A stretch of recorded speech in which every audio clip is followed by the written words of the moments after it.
اللہ وبرکاتہ نحمدہ ونصلی ونسلم علی رسولہ الکریم اما بعد فاعوذ باللہ من الشیطان الرجیم بسم اللہ الرحمن الرحیم۔ برادران عزیز،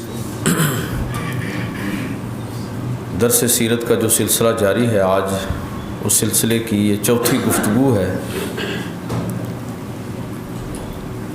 آج ہم بات کریں گے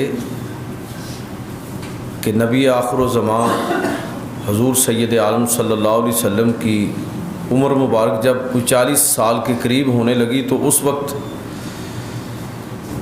آپ صلی اللہ علیہ وسلم کے مزاج کے اندر یہ رجحان جو ہے وہ غالب ہونے لگا کہ آپ گھر سے الگ ہو کر غار حرا کے اندر تشریف لے جاتے ہیں، کئی دفعہ 1 دن کے لیے، 1 ہفتے کے لیے، 10 دن کے لیے، بلکہ 1 مہینے کے لیے بھی۔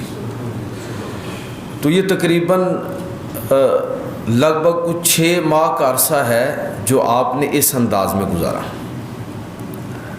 وہاں پر ہی پھر پہلی وحی بھی نازل ہوئی غار حرا کے اندر۔ تو آج کی جو گفتگو ہے وہ اسی دائرے کے اندر، یہ بڑا اہم حصہ ہے نبی کریم صلی اللہ علیہ وسلم کی سیرت طیبہ کا۔ اس میں بڑے اہم سوالات بھی ہیں اور بہت ساری اہم چیزیں ہیں جو اس میں سے سیکھنے والی ہیں۔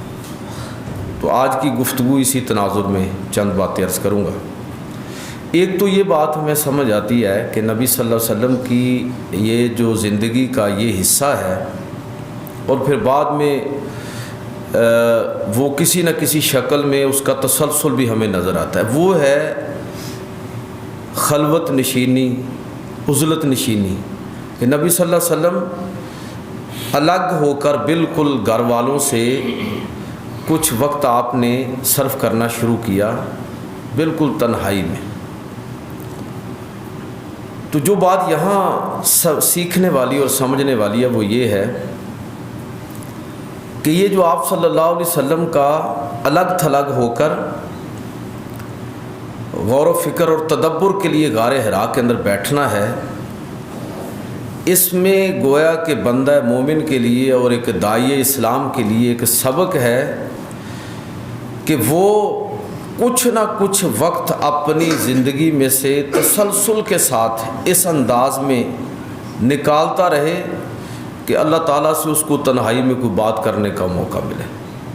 ایک عبادت ہے جو ہم کولیکٹیولی کرتے ہیں، جمعہ ہے، یہ نمازیں ہیں، باقی تو اجتماعی شکل میں، اور ایک یہ ہے کہ بس بندہ ہو اور اللہ۔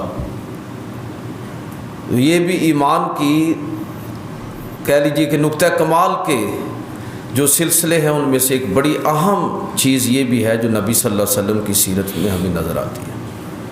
اچھا، اس میں صرف بس یہ تھوڑا سا ذہن میں رکھنے والی بات ہے کہ نبی کریم صلی اللہ علیہ وسلم نے غار حرا کے اندر جس طرح کی خلوت نشینی اختیار فرمائی،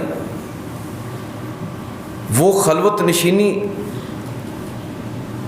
افراط و تفریط سے مبرہ ہونی چاہیے۔ اس سے جو سبق ہے وہ اس طرح نہ ہو کہ آدمی یہ سمجھنے لگے کہ شاید اس دنیا کے سارے معاملات کو چھوڑ کر بالکل جنگلوں، بیابانوں اور پہاڑوں اور غاروں کے اندر چھپ جانا جو ہے وہ یہ عبادت ہے۔ یہ بھی ذہن میں رکھنا چاہیے کہ نبی صلی اللہ علیہ وسلم آپ کا غار حرا میں جو جانا ہے بس یہی دورانیہ ہے، لیکن غار حرا کا جو سبق ہے وہ پوری زندگی پر ہمیں حاوی نظر آتا ہے۔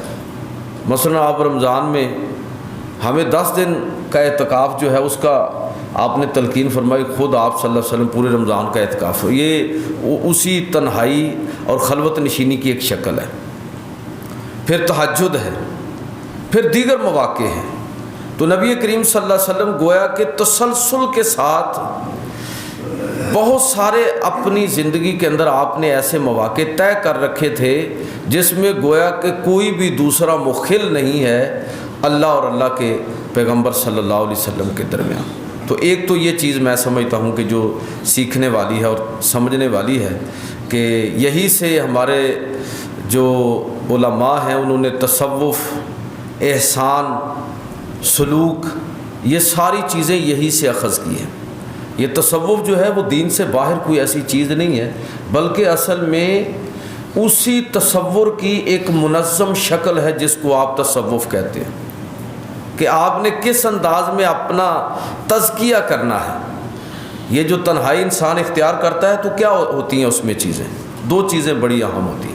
ایک یہ ہے کہ بندے کو اپنا محاسبہ کرنے کا موقع ملتا ہے، محاسبہ نفس، اور دوسری چیز جو انسان وہاں جس کے لیے کوشاں ہوتا ہے اور اس کو کوشاں ہونا چاہیے، وہ یہ ہے کہ اللہ رب العزت کی ذات کے بارے میں غور و فکر اور تدبر کے بعد دل کے اندر اللہ کی محبت کو پیدا کرنے کی کوشش کرنا، کیونکہ اللہ رب العزت کی محبت جو ہے اس کے بغیر کوئی عبادت جو ہے اس کی حقیقت تک انسان پہنچ ہی نہیں سکتا۔ جب تک وہ اخلاص اور وہ کمٹمنٹ جو ہے وہ اللہ کی ذات کے ساتھ بندے کی نہ بن جائے، اس وقت تک کوئی بھی عبادت، کوئی بھی عمل اس کے اندر انسان اس سے وہ فائدہ اٹھا ہی نہیں سکتا جس کو ہم روحانی فائدہ کہتے ہیں۔ اللہ تعالیٰ کی محبت کیسے جیتی جا سکتی ہے؟ ہم جو بھی عمل کریں دیکھیں، وہ یا تو اس کا محرک کوئی خوف ہوتا ہے کہ خوف بذات خود ایک کوڑا ہے جو انسان کو عمل پر ابھارتا ہے، ناکامی کا خوف کہ کچھ کرو ناکام ہو جاؤ گے، امید یہ ایک محرک ہے کہ انسان کے اندر شوق پیدا ہوتا ہے، اور تیسری چیز ہے وہ جس کے ساتھ آپ کی محبت ہے وہ محبت آپ کو اس عمل پر ابھارے، اور یہ اصل میں چیز مطلوب ہوتی ہے۔ خوف سے کوئی عمل کرنا یہ بھی غلط نہیں ہے، ٹھیک ہے۔ امید پر کوئی عمل کرنا کہ جنت ملے گی یہ بھی برا نہیں ہے، ٹھیک ہے، لیکن سب سے اعلیٰ عمل کون سا ہے؟ وہ عمل ہے جو کسی کی محبت میں کیا جائے، اس لیے کہ اس میں ان چیزوں کا کوئی تعلق نہیں رہتا۔ برتر از اندیشہ سود و زیاں ہے زندگی، کبھی جاں اور کبھی تسلیم جاں ہے زندگی۔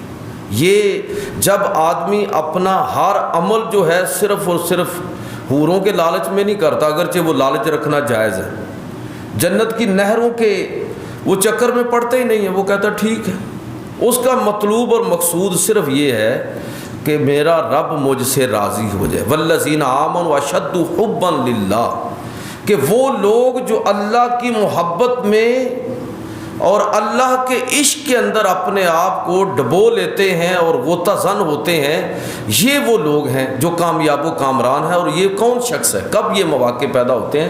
جب تنہائی میں انسان اللہ کی ذات کے ساتھ اپنے اس تعلق کو جوڑنے کی کوشش کرتا ہے۔ یہی تصوف ہے، تصوف کو مذہب نہیں الگ۔ تو نبی کریم صلی اللہ علیہ وسلم کی زندگی کا یہ مرحلہ جہاں پر آپ نے تنہائی کو اختیار فرمایا اور پوری زندگی اس کی کوئی نہ کوئی شکل ہمیں نظر آتی ہے، تو میں سمجھتا ہوں کہ یہ بڑی اہم چیز ہے کہ اگر ہم، جو ہمارے سیکھنے والی چیز ہے کہ اگر ہم اللہ کے قریب ہونا چاہتے ہیں تو پھر تنہائیوں میں بھی کبھی نہ کبھی کوئی ایسا موقع ہم بنائیں، ایسی تنہائیوں کو اختیار کریں، ایسے مواقع کو تلاش کریں کہ اقبال کہتے ہیں نا کہ زمستانی ہوا میں تھی گرچہ شمشیر کی تیزی، نہ مجھ سے چھوٹے لندن میں بھی آداب سحر خیزی۔ اقبال ایسے نہیں بن گیا۔ تو یہ ذوق جو ہے یہ انسان کے اندر قوت ایمانی کا باعث ہے۔ جتنی اللہ کی محبت اس کے دل کے اندر شدید طور پر ہوگی، اور اللہ کی محبت کیسے پیدا ہوگی؟ جب آدمی غور و فکر کرے گا۔ کس چیز پر غور و فکر کرے گا؟ اللہ کی ذات کے بارے میں، اللہ کی صفات کے بارے میں، اللہ کی نعمتوں کے بارے میں، کہ وہ رب کریم جس نے ایسی ایسی نعمتیں مجھے عطا فرمائی۔ یہ دنیا کی بھیڑ کے اندر ان نعمتوں کی طرف تو ہماری توجہ ہی نہیں جاتی۔ جب آدمی تنہائی میں ہوتا ہے تو پھر یاد آتا ہے اوہو یہ کیسی کیسی نعمتیں میرے رب نے مجھے عطا فرمائی ہیں۔ تو لہٰذا ایک بڑا بنیادی نقطہ جو میں سمجھتا ہوں کہ پیغمبر علیہ الصلوۃ والسلام کی سیرت کے مطالعے میں اس مرحلے پر ہمیں زندگی بھر یاد رکھنا ہے اور اس کو پیش نظر رکھنا، اور جتنا ممکن ہو اپنی زندگی کا اس کو حصہ بنانا ہے، کہ وہ ہے کہ ہم اللہ رب العزت کے ساتھ جو قرب ہے محبت کو اس کی بنیاد بنائیں۔ امید اور خوف بھی بری چیز نہیں ہے، لیکن سب سے اعلیٰ یہ ہے کہ محبت۔ اور محبت کیسے پیدا ہوگی؟ کہ جب اللہ کی نعمتوں کے بارے میں، اس کی ذات اور اس کی صفات کے بارے میں ہم غور و فکر کریں گے اور تدبر سے کام لیں گے تو اللہ کی محبت جو ہے وہ ہمارے دل کے اندر بڑھتی چلی جائے گی. ایک بات ہوگی. دوسری بات، یہ بڑی علمی نوعیت کی بات ہے، لیکن میں کوشش کروں گا کہ یہ بہت بالکل ہی علمی نہ ہو جائے، تھوڑی سی سادہ سے انداز میں بات کروں کہ پیغمبر علیہ الصلوۃ والسلام پر پہلی وحی یہاں پر ہی نازل ہوئی غار حرا کے اندر، اور وحی کا واقعہ اتنا اہم واقعہ ہے.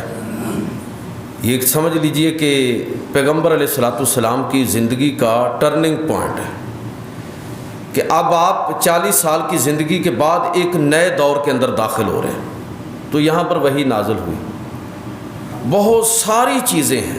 یہ چیپٹر اتنا اہم ہے اور اتنے علمی سوالات اپنے دامن میں رکھتا ہے کہ جن کو شاید اس طرح بیان کرنا مشکل ہوگا، لیکن اس میں سے ایک دو چیزیں میں ضرور ذکر کرنا چاہوں گا بڑی سادگی کے ساتھ. اور بڑی کہ جب واقعہ آپ نے سنا ہوا، جب جبریل امین نے نبی کریم صلی اللہ علیہ وسلم سے فرمایا کہ اقرا پڑھیے، تو نبی کریم صلی اللہ علیہ وسلم فرمایا آنا بقاری، کہ میں پڑھنے والا نہیں ہوں. بعض لوگ یہ ترجمہ کرتے ہیں اور بعض کہتے ہیں کہ میں پڑھا ہوا نہیں. اچھا، اس میں ہمیں عجیب و غریب قسم کی ایک دقت ہوتی ہے کہ ہمارے ہاں لوگ یہ فرض کر لیتے ہیں کہ یہ کیسے ممکن ہے کہ اللہ کے رسول پڑھے ہوئے نہ ہوں، کہ جن سے ساری دنیا نے سب کچھ سیکھا ہو تو وہ پڑھے ہوئے نہ ہوں. بھائی مجھے اور آپ کو کیا مسئلہ ہے اگر ہم یہ بات اللہ کے پیغمبر جب خود فرما رہے ہیں، اور خود اللہ تعالیٰ النبی الامی، ان پڑھ اور جاہل میں فرق ہوتا ہے. نبی کریم صلی اللہ علیہ وسلم معاذ اللہ کو جاہل نہیں تھے، ان پڑھ تھے. انہوں نے اس طرح لوگوں کے سامنے زانو تلمذ نہیں طے کیا جس طرح میں اور آپ کسی سے پڑھتے ہیں. میں تسلسل سے بات کر رہا ہوں. وہ براہ راست اللہ کی نگرانی میں اور اللہ کی تربیت میں ہے. اس سے بڑی فضیلت اور کیا ہوگی؟ تو وہ اس طرح نہیں پڑھے جس طرح میں اور آپ کسی کے سامنے زانو تلمذ طے کیے ہوں. اچھا، اس میں کیا حکمت ہے؟ آپ جو فرما رہے ہیں کہ میں پڑھا ہوا نہیں ہوں، واقعہ سارا آپ کے ذہن میں ہے، میں اس کو دہراتا نہیں ہوں. بالآخر جب جبریل امین نے کہا کہ اقرا بسم ربک الذی خلق، سورہ علق کی پہلی 5 آیات، تو پھر آپ نے وہ 5 تیسری بار آپ نے ان 5 آیات کو پھر پڑھ دیا. یہاں میرے اور آپ کے نقطہ نظر سے میں اکثر یہ بات دہراتا ہوں کہ اتفاق ہوتا ہے، اللہ کے ہاں کوئی اتفاق نہیں ہوتا. ہر چیز اس رب کے علم میں ہے کہ کون سا کام کب ہوگا اور آنے والے دور میں کس کس طرح کی باتیں لوگ کریں گے. اتنا زور لگایا ہے اہل مغرب نے اس دور کے اندر، ان کے مستشرقین نے، ڈاکٹر زاہد احمد شیخ صاحب تشریف فرما ہیں، صاحب علم. ان کا یہاں بیٹھنا میں سمجھتا ہوں کہ میرے لیے بڑی تقویت کا باعث ہوتا ہے، اور آپ سب کا شکریہ کہ آپ درس کے اندر تشریف رکھتے ہیں. پورا زور لگایا کہ کسی طرح یہ ثابت کیا جائے کہ محمد رسول اللہ صلی اللہ علیہ وسلم انہوں نے مختلف لوگوں سے پڑھ کر سیکھ کر، اور بحیرہ راہب کی بھی ساتھ بات ملاتے ہیں کہ جو بحیرہ راہب تھا جس سے حضور کی ملاقات ہوئی تھی، میں نے تھوڑا پیچھے ذکر کیا تھا کہ اس سے اخذ کیا مکہ کے ماحول میں اور یہاں کے بہت سارے لوگوں سے، اور عرب کے اندر جو یہود اور نصارہ کی جو روایات تھیں اور اس دور کے اندر جو وہاں پر مذہبی بحثیں تھیں، ان سے اللہ کے پیغمبر صلی اللہ علیہ وسلم نے چیزیں سمجھی ہیں، سیکھی ہیں. اور یہ جو قرآن ہے یہ اصل میں اسی کا عملی اظہار ہے. یہ بہت بڑا مستشرق ہے جارج سیل، دا قرآن کے نام سے اس کی کتاب ہے، 2 جلدوں کے اندر میرے پاس پڑھی ہوئی ہے، انگریزی کے اندر کتاب ہے. ویل ڈورانٹ کی کتاب ہے محمد پرافٹ اینڈ اسٹیٹس مین، اور آرتھر جیفری کی 4 کتابیں قرآن مجید پر ہیں اسی انداز میں. اور بھی کئی لوگوں نے جو بنیادی سوال اٹھایا وہ یہ ہے کہ اب وہ پیغمبر تو ماننے کے لیے تیار نہیں ہے. اگر پیغمبر مان لیں اور یہ مان لیں کہ ان کی طرف اللہ سے وحی آئی ہے تو سارا جھگڑا ہی ختم ہو جائے گا. اب یہ تو ماننا نہیں ہے، اب کیسے ثابت کریں کہ اتنی زبردست کتاب، اتنا شاندار اسلوب، اتنی انٹلیکچول لیول کی گفتگو جو اس کتاب کے اندر کی گئی ہے، کیا ایک ایسا آدمی کر سکتا ہے جس نے نہ کسی استاد سے پڑھا ہو، نہ کسی کالج اور یونیورسٹی میں گیا ہو، نہ کسی مدرسے اور سکول میں گیا ہو، وہ شخص جو ہے یہ بات کیسے کہہ سکتا ہے جبکہ اس نے کسی سے کوئی استفادہ ہی نہیں کیا؟ تو اللہ رب العزت نے اپنے پیغمبر کو امی پیدا فرمایا تاکہ قیامت تک آنے والے لوگ اس نوعیت کا جو بھی اعتراض کریں گے وہ سارے کے سارے اعتراضات خود بخود رد ہو جائیں گے جب سیرت سے یہ بات پورے وثوق کے ساتھ ثابت ہو جائے کہ وہ پیغمبر وہ ہیں کہ جنہوں نے کسی سے کوئی چیز اس انداز میں پڑھی اور سیکھی نہیں ہے۔ میں نے تو یہاں تک آپ کی خدمت میں عرض کیا کہ اللہ تعالیٰ نے پیغمبر علیہ الصلوۃ والسلام یتیم پیدا ہوئے، اس کی حکمت، والدہ 6 سال کی عمر میں اور دادا 8 سال کی عمر میں، کسی بھی طرح کی جو تربیت انسان خاندان سے لے سکتا ہے، اور پھر اس دوران بھی آپ حضرت حلیمہ سعدیہ کے قبیلے کے اندر رہے۔ تو میں جو بات یہاں دہرانا چاہتا ہوں وہ یہ ہے کہ نبی کریم صلی اللہ علیہ وسلم کی سیرت پر جو ایک اعتراض تھا وہ اس وحی کے موقع پر ایک جملے کے اندر ہی رد کر دیا گیا۔ وہ جملہ کیا تھا؟ ما انا بقارئ، کہ میں پڑھنے والا نہیں ہوں یا پڑھا ہوا نہیں ہوں۔ جس طرح حضور کا شاعر نہ ہونا عیب نہیں ہے آپ کے لیے، ذرا سمجھے اس بات کو بھئی، یہ کوئی عیب نہیں ہے۔ عربوں میں یہ عیب تھا کہ کسی کی کوئی اولاد نہ ہو، اوتر نکھتر ہونا، تو انہوں نے حضور کو تانا بھی دیا۔ اللہ تعالیٰ نے سورہ کوثر نازل فرما دی، اِنَّا أَعْطَيْنَاكَ الْكَوْثَرَ فَصَلِّ لِرَبِّكَ وَانْحَرْ إِنَّ شَانِئَكَ هُوَ الْأَبْتَرُ۔ یہ جو حصی اولاد ہے، کیا یہی انسان کے اس دنیا کے اندر باقی رہنے کی ایک علامت ہو سکتی ہے؟ یہ لوگ بے نام و نشان ہوں گے۔ حضور کا سلسلہ نسب جو ہے وہ عام لوگوں کا کیا ہوتا ہے؟ مردوں کی طرف سے، بچے کی طرف سے۔ جب بچہ پیدا ہوتا ہے تو پھر ہم کہتے ہیں جی اس کا بوٹا لگ گیا ہے، بیٹیوں کی طرف نہیں ہوتا۔ لیکن آپ دیکھیں کہ پیغمبر علیہ الصلوۃ والسلام کا سلسلہ نسب حضرت فاطمہ اور اسی سے آگے، وہاں بھی یہی خصوصیت ہے نبی کریم صلی اللہ علیہ وسلم کی۔ آپ کوئی شاعر یا نثر نگار نہیں ہے، لیکن اس کے باوجود یہ آپ کی سیرت کا عیب نہیں، کمال ہے۔ اس لیے کہ یہ کچھ نہ ہونے کے باوجود بھی اللہ کے پیغمبر صلی اللہ علیہ وسلم قرآن کی شکل میں لوگوں کے سامنے جو چیز پیش کر رہے ہیں، اب ہر شک و شبہ سے بالا تر ہو گیا قرآن، کہ اب یہ کوئی نہیں کہہ سکتا کہ یہ کسی سے سیکھا ہے، کہیں سے اخذ کیا ہے اور خود گڑھا ہے۔ ایسی کوئی چیز ممکن ہی نہیں رہی جب نبی کریم صلی اللہ علیہ وسلم یہ وصف لے کر پیدا ہوئے کہ وہ النبی الامی ہے۔ یہ امی ہونا عیب نہیں، پیغمبر علیہ الصلوۃ والسلام کا معجزہ ہے۔ بات اس کو ذرا اچھی طرح سمجھنے کی ضرورت ہے، یہ بڑی علمی بحث ہے، میں بالکل سادہ جملوں میں 2 باتیں کی ہیں۔ ایک اور بات جو اسی پر میں اپنی گفتگو کو ختم کروں گا، ایک بہت بڑا اعتراض مستشرقین کی طرف سے اہل مغرب اور اورینٹیلسٹ جو ہیں وہ اپنی کتابوں کے اندر کرتے ہیں کہ معاذ اللہ محمد صلی اللہ علیہ وسلم اپنے آپ کو اس ماحول کے لیے تیار کر رہے تھے۔ بڑی عجیب و غریب قسم کی باتیں ہیں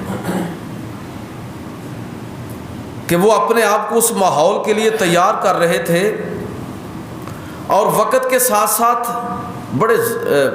بڑے زہر آلود قسم کے جملے ہیں کہ وقت کے ساتھ ساتھ پیغمبر کی اسٹریٹجی اور دعوت کے مضامین بھی بدلتے گئے۔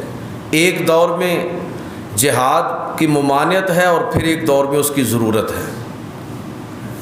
ایک دور میں کچھ چیزیں پیش کی جا رہی ہیں مکی دور کے اندر، اور مدینہ کے اندر سماجی اور معاشرتی حوالے سے بالکل احکام اور مسائل کا نزول تو سارا ادھر ہوا ہے۔ تو ان ساری چیزوں کو بنیاد بنا کے بعض مستشرقین نے اس طرح کی بات کی اور کوشش کیا ہے کہ کسی طرح یہ ثابت کیا جائے کہ پیغمبر پر وحی نہیں آتی تھی، بلکہ انہوں نے اپنے آپ کو آنے والے حالات کے لیے تیار کر رکھا تھا۔ تو میں پھر اس واقعے سے استدلال کر کے ایک نقطہ آپ کے سامنے عرض کرنا چاہتا ہوں کہ اچھا بظاہر یہ لگتا ایسے ہے کہ اگر جبریل امین آئے اور نبی کریم صلی اللہ علیہ وسلم دہشت زدہ ہو گئے،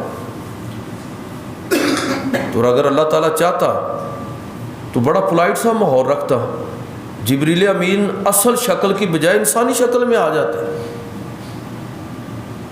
وہ دہشت حضور پر طاری نہ ہوتی کہ جس دہشت کا ہم یہ ذکر پڑھتے ہیں کہ پھر وہاں سے عبادت چھوڑ کر گھر چلے گئے، زوجہ کو جا کے کہا ہے کہ مجھے کچھ چادر اڑا دو، اور جب گھبراہٹ ختم ہوئی ہے